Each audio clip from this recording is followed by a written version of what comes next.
तो 6,000 लोग, ये अब सवाल ये उठता है कि ये लोग चुनाव में, या तो ऐसा है कि भाई केवल हरियाणा में ही स्पेशल ट्रेन चलने की जरूरत है कि क्योंकि ये 6,000 लोग बिहार से हैं तो वहां जाकर निश्चित रूप से वोट करेंगे।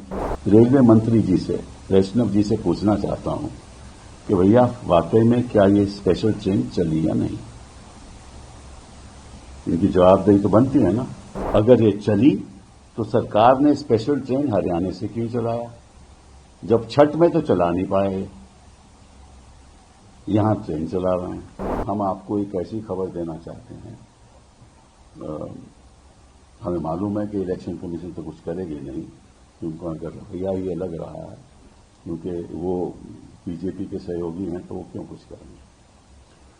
तो खबर ये है कि 3 नवंबर 2025 में एक ट्रेन चली 10 बजे सुबह। वो ट्रेन करनाल से चली और पानीपत से होते हुए बरौनी गई। इसमें 1500 लोग थे। ये हमें जानकारी मिली है। जानकारी एक और ट्रेन चली 11 बजे उसी दिन 3 नवंबर, वो भी करनाल से चली और वो वाया पटना भागलपुर गई।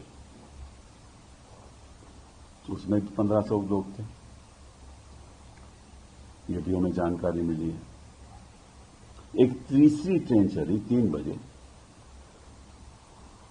और एक चौथी ट्रेन चली वो भी 4 बजे, और दोनों वो ट्रेन 3 और 4 की गुरुग्राम से चली और पटना होती हुई भागलपुर गई। तो इन 2 ट्रेन में लगभग 3000 लोग थे। तो अगर आपको गिनती करिए चारों ट्रेनों की, तो लगभग समझ लीजिए कि 6,000 लोग थे।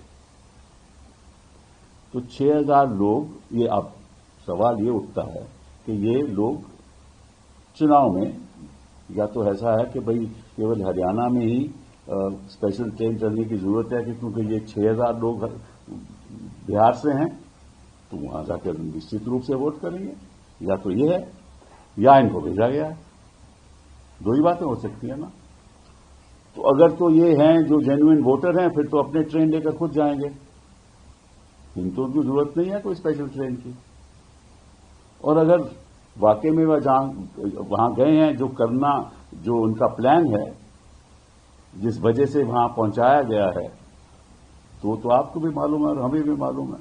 ये धांधलीबाजी तो होती रही है। ठीक है। तो सबसे पहले मैं रेलवे मंत्री जी से, वैष्णव जी से पूछना चाहता हूं कि भैया वाकई में क्या ये स्पेशल ट्रेन चली या नहीं। इनकी जवाबदेही तो बनती है ना। तो पब्लिकली बताएं क्या ये स्पेशल ट्रेन चली, और जो मैंने कहा है 10 बजे, 11 बजे, 3 तारीख को, फिर 3 बजे, 4 बजे वो वहां पहुंची। और अगर ये चली तो सरकार ने स्पेशल ट्रेन हरियाणा से क्यों चलाया, जब छठ में तो चला नहीं पाए, यहां ट्रेन चला रहे हैं। ठीक है। और अगर वाकई में चली तो किस लिए। अगर तो ये जेन्युइन वोटर हैं तो उनके लिए तो स्पेशल ट्रेन की जरूरत नहीं है। अगर जेन्युइन वोटर नहीं है तो फिर कहा है कि आपने स्पेशल ट्रेन चलवाई, फिर छठ का माहौल तो खत्म हो गया। ये सवाल तो रेलवे मंत्री जी बताएंगे ना, हमें अवगत करेंगे कि सही क्या बात है, नहीं है। दूसरी बात कि अगर 6,000 लोग वहां पहुंच गए, वो कई जगह पे उतरे होंगे, तो ये भी जानकारी रेलवे मंत्री को होगी कि कितने लोग पटना में उतरे, कितने लोग भागलपुर गए, उनकी जानकारी होगी ना। कितने लोग पानीपत से आए, क्योंकि चली तो ट्रेन वहां से करनाल से, कितने लोग पानीपत से, कितने लोग वहां से चढ़े उसमें, और कितने लोग गुरुग्राम जो ट्रेन चल रही थी, कितने लोग वहां से चढ़े और कितने लोग पटना से, फिर पटना के बाद वो भागलपुर गए, तो ये जानकारी भी उनको होगी। तो ये बहुत जरूरी है। और फिर पता चलेगा। और दूसरी बात यह है कि अगर सरकार ने ट्रेन चलाई है तो खर्चा भी सरकार का होगा ना। तो अगर सरकार का खर्चा है और स्पेशल ट्रेन हरियाणा में चल रही है, जो वहां वोटर नहीं है, तो खर्चा किस लिए भाई? ये भी जानकारी मिलनी चाहिए। कपिल जी, मैं कुछ बोलूं? आप एक मिनट मैं खत्म करके फिर आपको मैं आगे करूंगा तो बोलिए। दूसरी बात, तो अगर खर्चा सरकार नहीं कर रही तो कोई ट्रेन बुक भी हो रही है, तो क्या ये बुकिंग किसने की? कोई पॉलिटिकल पार्टी ने की, इनके सहयोगियों ने की, जेडीयू ने की या भाजपा ने? मुझे नहीं मालूम, वो ये भी बताएंगे।